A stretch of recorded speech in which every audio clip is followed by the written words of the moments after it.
Taking it to the streets. Taking.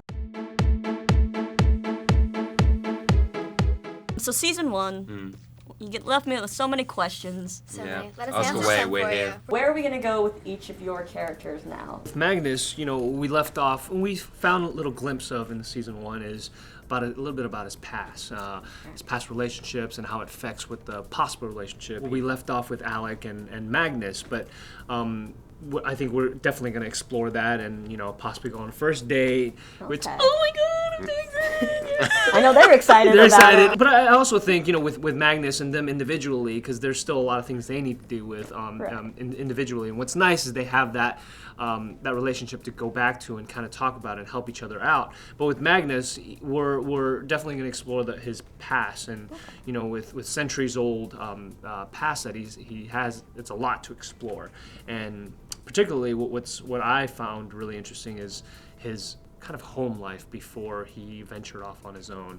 I know he came from kind of a broken home in a sense, but in a weird demon. Do we ever get to see like a human softer side of him, maybe? Yes, I mean we're going to see a lot of that. I think with this season, particularly with all the characters, we're going to see softer sides or just more intimate kind of view into their lives and see them in a more vulnerable state and getting into situations where it'll force them to do that. With the relationship, now that you guys, it's not so brother good. and sister, It's a little awkward. So how is that gonna progress this season? It's gonna remain awkward. We're separated for a while.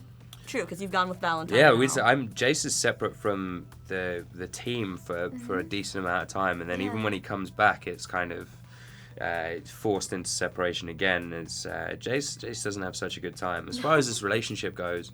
I think we're both kind of Jace definitely has some problems still lurking under the surface. Mostly, I think, born out of the fact that he doesn't have people to talk to because he has been on his own throughout all of this.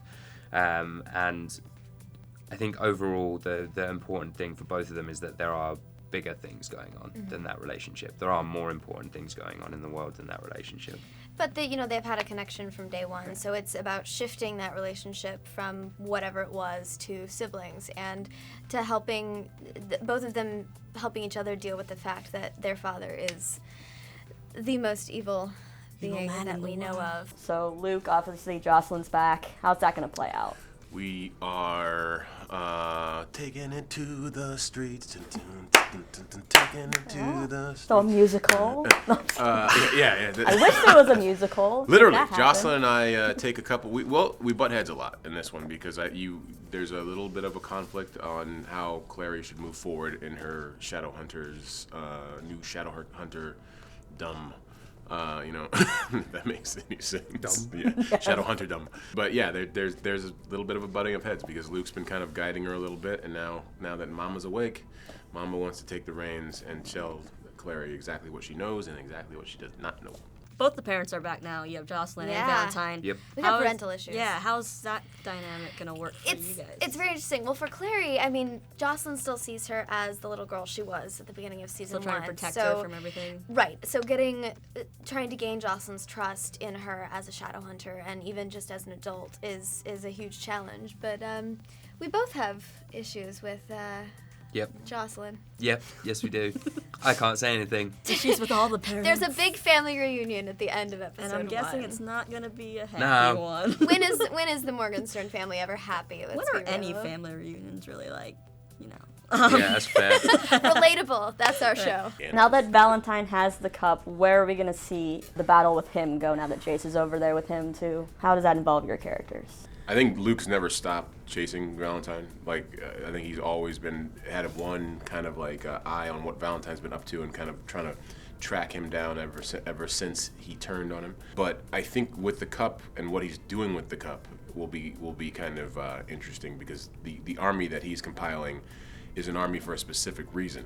And once he unleashes that army, you're going to see that the whole down world is in jeopardy. I think for Magnus, he's very when it comes to the Mortal Cup and anything to do with Shadowhunters, he likes to just turn the other way and just kind of take a backseat into it. And I think that's like he's a very caring person, but when it comes down to certain issues with Shadowhunters, I think that's one of the flaws. He just kind of takes a back seat and doesn't want to really get involved.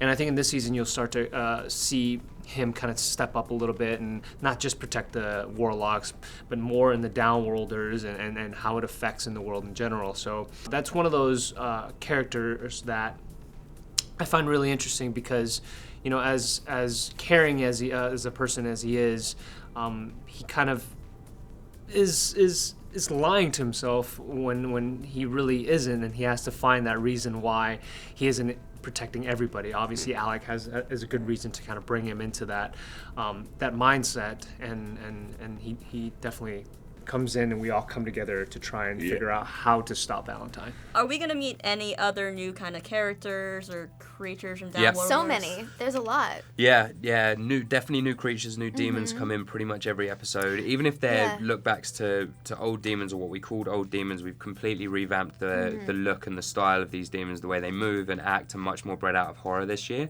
as opposed to maybe a little more sci-fi or kind of the supernatural. These are much more kind of Del Toro horror kind of deal. Well, and we're bringing in other elements too. We have one demon that's partially animatronic, one that a contortionist came in to play, and then that added with visual effects sort of creates a whole new level of terror. Yeah. We also have a lot of new characters. We have Maya, who is a book favorite. We have Aldertree, who was in the books, but we sort of utilized him in a different way in the show.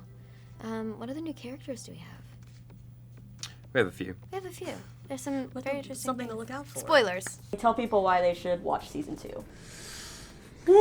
Man, so many reasons. Good. Yeah. So many reasons. I think we've named off, a good amount of them. But I think following through, you're gonna see epic characters in this world that's gonna showcase that you haven't seen before. You know, and that's what's gonna be really, really fun for us to show the audiences for season 2. There's gonna be some like ups, downs, end arounds.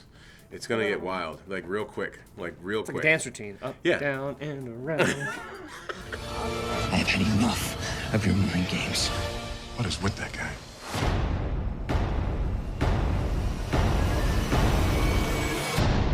Shadowhunters, the winter premiere, Monday, January 2nd.